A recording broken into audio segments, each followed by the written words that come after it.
Bonsoir Manas Chirali, vous êtes politologue, spécialiste de l'Iran. Vous êtes directrice d'études à l'Institut catholique de Paris et vous enseignez à Sciences Po. Et vous considérez que depuis le retrait unilatéral des États-Unis de l'accord sur le nucléaire, les dirigeants iraniens ont compris que l'Europe ne faisait pas le poids face à l'hégémonie américaine. À côté de vous, Bernard Ourcade, bonsoir. Vous êtes géographe spécialiste de l'Iran, directeur de recherche au CNRS. Vous avez préfacé Iran Révolution de Michel Sedboun, paru aux arènes. Un roman graphique, d'une certaine manière, on peut dire ça. Et selon vous, Bernard Ourcade, la montée des tensions entre Israël et l'Iran est palpable. Un affrontement direct entre ces deux pays n'est plus impensable, je ne voulais même pas envisager cette réalité, n'est plus impensable aujourd'hui. Enfin, Marc Semo, bonsoir, journaliste au Monde, en charge des questions diplomatiques. Selon vous, le paradoxe du régime iranien est qu'il s'affaiblit à l'intérieur, mais qu'au niveau régional, sur ces 10 dernières années, il s'est affirmé comme une puissance conquérante, certes. On démarre le débat avec une question que vous avez sélectionnée, Nadia, parmi celles qu'ont envoyées nos amis spectateurs internautes. Oui, c'est ça. C'est un téléspectateur qui voudrait savoir si la Chine et la Russie peuvent aider ouvertement l'Iran à s'en sortir. Parce que Marc Sémon, on cite souvent Pékin et Moscou comme alliés de Téhéran. En quoi est-ce qu'ils peuvent aider le régime à sortir de cet étranglement économique? Est-ce qu'ils peuvent le faire et est-ce qu'ils veulent le faire? Une fois qu'il y a eu cet accord sur le nucléaire en juillet 2015, alors qui est un accord qui avait beaucoup de défauts, mais qui est là, et qui en plus l'Iran respecte, il n'y a plus de sanctions internationales. Alors les États-Unis ont rétabli les leurs, ils se sont retirés unilatéralement de cet accord, mais de fait, l'accord reste en vie. Donc c'est la raison pour laquelle les Européens sont en train d'essayer de bricoler un mécanisme qui permette de contourner parce que les menaces de sanctions aujourd'hui viennent uniquement des États-Unis. C'est-à-dire que toutes les sociétés qui commerceraient avec l'Iran ou qui utiliseraient le dollar sont sanctionnées par les États-Unis. Donc, pour les Chinois ou pour les Russes, il n'y a pas de problème a priori pour continuer à commercer avec l'Iran. Et c'est la raison pour laquelle l'Iran, malgré tout, reste dans l'accord et respecte pour le moment les termes de l'accord parce qu'il sait que s'il en sortait, automatiquement, les sanctions internationales de l'ONU seraient rétablies et que ça serait beaucoup plus compliqué, quand bien même la Russie et la Chine le voudraient, de continuer à commercer avec l'Iran. Alors, comment va le pays? Dans quel état est la situation économique du pays? La situation économique de l'Iran se dégrade et c'est probablement lié aux sanctions américaines qui ont été rétablies. C'est en tout cas ce qu'indique notre chiffre du jour. Ce chiffre, c'est moins 3,6% de PIB. Ce sont les prévisions pour l'année 2019 de recul du PIB iranien. Une prévision qui vient après un premier recul de 1,5% en 2018. Et il faut savoir qu'avant le rétablissement des sanctions américaines au printemps 2018, les prévisions mettaient d'une croissance de 4% en 2018 et en 2019. Est-ce que ça veut dire, Bernard Ourcade, qu'effectivement, les sanctions américaines, elles sont d'une efficacité redoutable sur l'économie iranienne? Tout à fait. Imaginez un gouvernement en France où 40% du budget de l'État disparaît du jour au lendemain. Vous imaginez bien la catastrophe économique que cela représente dans un pays en plus où l'économie est contrôlée par l'État directement ou indirectement. Et donc, il n'est plus possible pour une entreprise internationale, même chinoise ou russe à la limite, qui a des intérêts aux États-Unis, de travailler avec l'Iran. Et donc, c'est une catastrophe considérable. Sur le plan économique, c'est évident, mais avec les conséquences sociales et culturelles et politiques que cela a. Aujourd'hui, il n'y a pas d'ingénieurs français, anglais, américains ou australiens en Iran. Il n'y a pas d'entreprise. Si l'accord sur le nucléaire avait été mis en place, progressivement, c'est 10 000, 100 000, 200 000 ingénieurs, leurs familles, leurs enfants, qui seraient arrivés en Iran, qui auraient imposé des rapports de force nouveaux et changé radicalement les choses. Revenons à cet étranglement économique de l'Iran voulu par les États-Unis. Manas Chirali, est-ce que Donald Trump espère que la population, à bout de force, fera tomber le régime? Est-ce que ça fait partie d'une stratégie possible? A priori, c'est ça son but. C'est la raison pour laquelle il a réinstauré les sanctions sur l'Iran. Mais je tiens à dire quand même que nous sommes dans une partie du monde où ce ne sont pas les peuples qui décident de leur sort. Il y a aussi le résultat de combinaison entre les grandes puissances du monde. L'exemple de la Syrie est là pour nous dire que ce n'est pas le peuple qui décide. Après 700 000 morts, après 200 000 prisonniers politiques et 6 millions émigrés, Bachar al-Assad est toujours en place et la situation n'a pas changé. Mais quelles conséquences ça a sur l'état d'esprit des Iraniens? Est-ce que ça renforce le nationalisme, l'anti-américanisme? Désespoir, c'est-à-dire qu'ils en veulent à leurs dirigeants ou aux États-Unis de ces sanctions? Le moyen des Iraniens, en fait, l'Iranien moyen a une conscience politique extrêmement plus importante que les gens qui vivent dans les pays en pleine paix. Donc, ils sont parfaitement capables de savoir que les vrais responsables de la situation actuelle, ce sont les dirigeants iraniens et personne d'autre. Ça fait 40 ans que la République islamique, avec ses politiques belliqueuses, a mis ce pays dans cet état. Et les Iraniens sont bien placés pour savoir qui sont les vrais responsables. Trump, c'est un acteur qui est arrivé récemment sur la scène politique, mais ça fait 40 ans que le pays est en chute libre à cause de ces slogans anti-israéliens, anti-américains et tout ce qui se passe autour. Ouais. Pourquoi vous avez l'air de pondérer un peu ce que vous entendez, Bernard Hourcade? Ce que dit Mme Chirali est juste. La politique extérieure de l'Iran, ce n'est pas leur politique. Leurs slogans extérieurs sont parfaitement contre-productifs. La République islamique a le plus mauvais système de propagande qui soit contre eux-mêmes. Mais ça ne veut pas dire que les choses vont changer du jour au lendemain, parce que nous fêtons 40... Non, constatons, nous constatons 40 ans de République islamique qui ont été un événement majeur. Et je pense que on a fait une mauvaise analyse. La République islamique continue de durer parce que, l'opposition politique à l'extérieur est nulle, les royalistes ou les moudjahidines, il n'y a rien à être... Et à l'intérieur ? À l'intérieur, une répression tout à fait efficace. Troisièmement, il y a une mauvaise analyse de ce qui s'est passé en 1979 en Iran, qui est une révolution populaire pour les droits de l'homme, la liberté, l'indépendance, la démocratie. On a voulu contrer tout de suite ce mouvement qui aurait pu changer les choses. On a dit c'est un coup d'État comme les autres, dans 15 jours ils seront partis. Donc on a fait une mauvaise analyse de la situation. Et last but not least, dernier élément important, c'est que les mollahs qui ont pris le pouvoir par consensus au début, pour quelques jours, pour quelques mois, les mollahs sont des gens habiles, intelligents, capables de compromis par la corruption, par tous les moyens possibles, très habiles, ce qui explique que 40 ans plus tard, ils ont encore un soutien qui n'est pas négligeable, même si une grande partie de la population est opposée. Et même si une partie de la population s'en va, parlez-nous de la fuite des cerveaux. Oui, avec un grand paradoxe et un aspect assez méconnu de l'Iran, c'est que le système éducatif est assez performant, parce qu'on a 8 universités iraniennes qui sont classées parmi les meilleures du monde. La filière scientifique se distingue par son nombre de hauts diplômés et par les publications. Et le cas le plus emblématique, c'est évidemment la mathématicienne Mariam Mirzakhani, qui était médaille Fields il y a 5 ans. Elle avait à peine 36 ans. Et malgré tout ça, effectivement, l'Iran détient ce triste record, celui de la fuite des cerveaux. Donc, puisque d'après le Fonds monétaire international, 25% des Iraniens qui détiennent une licence vivent à l'étranger. Les chiffres varient, mais 150 000 à 180 000 jeunes diplômés quittent le pays chaque année. Et pourtant, à son arrivée au pouvoir, on s'en souvient, Rouhani avait invité la diaspora à revenir et ça avait marché dans un premier temps parce que le retour de ces expatriés, ça avait notamment contribué à la création d'une petite Silicon Valley iranienne, c'est-à-dire des start-upers qui venaient d'Europe, qui revenaient d'Europe ou des États-Unis, qui ont créé des versions locales d'Uber, par exemple, ou d'Amazon. C'était très prometteur et ça a été stoppé net, cet élan-là, par le rétablissement des sanctions, mais aussi par l'hostilité des cercles conservateurs. On a vu des Iraniens revenus au pays être emprisonnés, harcelés pour de supposées affaires d'espionnage, de mœurs, de déstabilisation du régime. Il y a le cas très médiatisé d'un universitaire qui a préféré repartir assez vite après avoir été harcelé par les gardiens de la Révolution. Alors il y a une directive qui vient d'être mise en place pour protéger ces Iraniens de retour au pays, mais c'est un peu trop tard, visiblement. Mana Chirali, est-ce que ça veut dire que l'Iran est condamné à voir ses élites intellectuelles servir d'autres pays ? Est-ce qu'il n'y a pas un grand gâchis ? De toute façon, tant que la situation politique est comme ça, tant qu'il y a l'absence des libertés politiques pèse sur les Iraniens, tant qu'il y a autant de répression en Iran, c'est évident que le rêve aujourd'hui, le rêve de jeunes de Téhéran, de n'importe quelle grande ville de l'Iran, leur rêve, leur ambition suprême, c'est de trouver, c'est un pays très très jeune, 75% des Iraniens ont moins de 40 ans, donc c'est un pays jeune. Quand vous parlez, quand je parle avec les jeunes de Téhéran, c'est le résultat des enquêtes que j'ai menées sur le terrain, c'est le résultat des enquêtes que je mène depuis 1 an sur les réseaux sociaux, que ce soit à Téhéran ou d'autres villes iraniennes. On voit que malheureusement, pour le pays, disons, le rêve, l'ambition des jeunes d'aujourd'hui, c'est de quitter le pays. Il y a un sommet qui s'ouvre demain à Varsovie, qui est un sommet sur la sécurité au Proche-Orient, Marc Semo, un sommet qui doit réunir des dizaines de pays.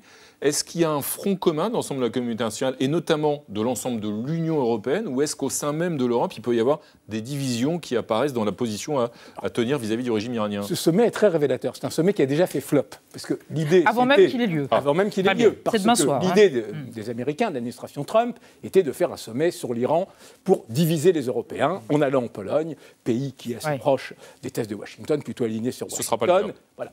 Donc il y a effectivement ce sommet à Varsovie, donc il y aura le vice-président Mike Pence et le patron de la diplomatie Mike Pompeo, mais par exemple tous les Européens, sauf les Britanniques, sont représentés au niveau le plus bas possible, au niveau des hauts fonctionnaires. Donc l'idée était de diviser les Européens. Ça ne marchera pas. Ça ne marche pas. Parce que sur le fond, il y a effectivement une position commune. C'est-à-dire tout le monde est conscient des insuffisances et des limites du traité sur le nucléaire de juillet 2015, et y compris le fait que beaucoup des clauses de ce traité arrivent à échéance en 2025, et donc après quoi ? Il y a la question des missiles et de la balistique qui inquiète tout le monde, et surtout la question de l'expansionnisme régional de l'Iran. Mais tout le monde était pour l'accord. Voilà. Alors, là-dessus, tout le monde est d'accord qu'il faut arriver à trouver des solutions là-dessus, mais dénoncer l'accord sur le nucléaire, c'est rajouter un nouveau problème, et ça n'apporte rien. D'où le fait que l'écrasante majorité des Européens est sur une autre ligne, et que donc, voilà, ce sommet, c'est un espèce de truc purement symbolique, on bombe le torse, mais sur le fond, rien ne bouge. Bernard Ourcade, l'expansionnisme régional, justement, de l'Iran en Syrie, au Yémen aussi, le soutien à la rébellion, un peu partout dans la région, ça marche. Alors, expansionnisme, je ne retiendrai pas ce terme-là. Il faut quand même voir que l'Iran est un pays émergent. Et un pays a émergé avant l'Iran. Et envahissant. Et envahissant, l'Iran est là. Mais un pays a émergé avant, c'est l'Arabie Saoudite, qui depuis 40 ans, effectivement, a une politique expansionniste. C'est-à-dire que juste l'Iran se défend contre l'Arabie Saoudite. Actuellement, c'est un peu le cas. C'est mon opinion, c'est mon analyse. Oui. C'est pas mon opinion, c'est mon analyse. L'Arabie Saoudite, les monarchies pétrolières sont depuis Dakar jusqu'aux Philippines très importantes sur le plan, non pas le gouvernement des Saouds, les oulémas. Que je sache, ce n'est pas l'Iran qui a fait le Twin Towers de New York, le Bataclan, Raqqa ou Mossoul. Donc l'Iran, effectivement, pays comme Israël, avec un sentiment d'être encerclé de forces hostiles, et l'a été effectivement, mais tant beaucoup de guerres à l'extérieur, se rend compte que, du point de vue économique et politique, il est en perte de vitesse, ne peut pas résister à une armée qui ne tient pas la route. C'est que défensif, c'est pas une doctrine. C'est défensif face à une réalité saoudienne. À ce moment-là, ensuite, il y a, deuxième chose, ça c'est la réalité nationale que défend le gouvernement. Mais deuxième chose, je conclurai là-dessus, il y a en Iran une minorité active qui effectivement cherche à en découdre avec Israël, avec les voisins. Cette minorité, elle est effectivement réelle et c'est un combat permanent à l'intérieur du régime entre les deux tendances. Marc Semo, vous pensez comme votre voisin qu'il peut y avoir un conflit réel entre l'Iran et Israël ? Oui. Oui ? Oui. Par proxy. Le sentiment d'encerclement de l'Iran... interposé, par pays interposé. Mais même directement. Le sentiment d'encerclement de l'Iran est réel. Ensuite, le problème, c'est que depuis maintenant 15-20 ans, l'Iran est, par rapport à ça, sur une stratégie d'expansion. On l'a vu, ça a été le vrai vainqueur, finalement, du renversement de Saddam en 2003 par l'intervention américaine. L'Irak a un gouvernement chiite. Non, absolument. Mais il en a été le bénéficiaire. Il est extrêmement présent à Bagdad. Ça a été le vrai vainqueur de la guerre en Syrie. En plus, il y a des milices chiites, 50 000 hommes, encadrés par les gardiens de la Révolution. Il est extrêmement présent au Liban via le Hezbollah. Il soutient au Yémen la rébellion Houthi. Il est en train de renouer avec le Hamas à Gaza. Donc l'Iran s'étend. C'est-à-dire à la fois, on a un régime fragilisé en interne et un régime et une puissance régionale émergente. Par rapport à ça, effectivement, l'Iran le revendique. Nous sommes maintenant à côté d'Israël, limitrophe d'Israël. Et de fait, il y a un an, il y avait eu un avion israélien abattu qui, par bonheur, est tombé côté israélien. Mais imaginons simplement ce qui se serait passé si cet avion était tombé du côté libanais ou syrien entre les mains des milices chiites. Donc on est dans une situation où un incident, il y en a sans arrêt, il y a sans arrêt des raids israéliens sur le territoire syrien, peut dégénérer. Il y a aussi, Manal Shirali, une vraie obsession, alors réciproque, mais une obsession des États-Unis pour l'Iran. On sait par exemple que Donald Trump a tweeté hier, et il a tweeté en farsi pour s'adresser à la population iranienne à l'occasion du 40e anniversaire de la Révolution. Ça a été toujours le cas. Tous les présidents américains l'ont fait. Ça fait 40 ans que les présidents américains sont obsédés. Je tiens à revenir sur la dernière question. C'est qu'en fait, l'Iran n'est pas un pays comme les autres. Disons, la République islamique n'est pas un régime comme les autres. La République islamique est dirigée par une caste, par les clergés qui, depuis un siècle et demi, rêvent de créer le monde musulman uni et régner sur le monde musulman uni et d'islamiser la planète entière. Est-ce que le régime n'est pas divisé? Le régime, ce sont les religieux chiites, depuis la seconde moitié du 19e siècle,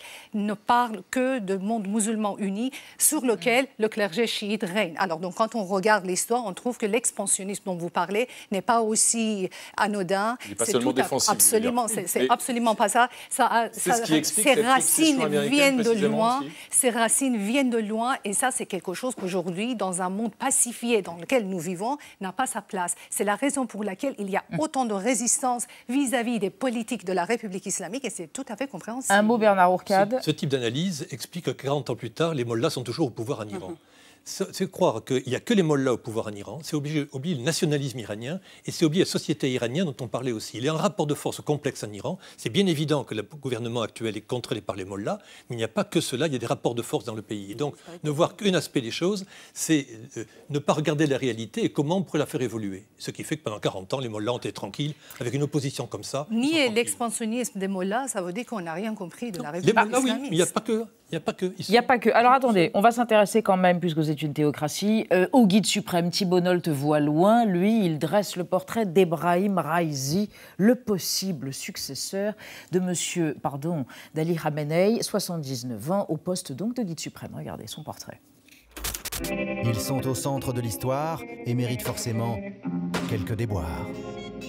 Tandis que les tensions sont vives entre les États-Unis et l'Iran, le potentiel futur guide suprême de la République islamique n'affiche pas un profil conciliant. Alors faut-il détendre Ebrahim Raisi? Ebrahim Raisi est un Seyed, un descendant du prophète, qui a néanmoins pris une raclée au présidentiel de 2017 face à Rouhani. Mais revoilà ce conservateur ultra, tenant la corde pour succéder à son ancien maître, Ali Khamenei, actuel guide suprême iranien, subclaquant. N'oubliez pas de me donner les codes du nucléaire avant de... on n'a pas l'arme nucléaire. Guide, pas à moi, hein. Et si Trump attaque, qu'est-ce qu'on fait?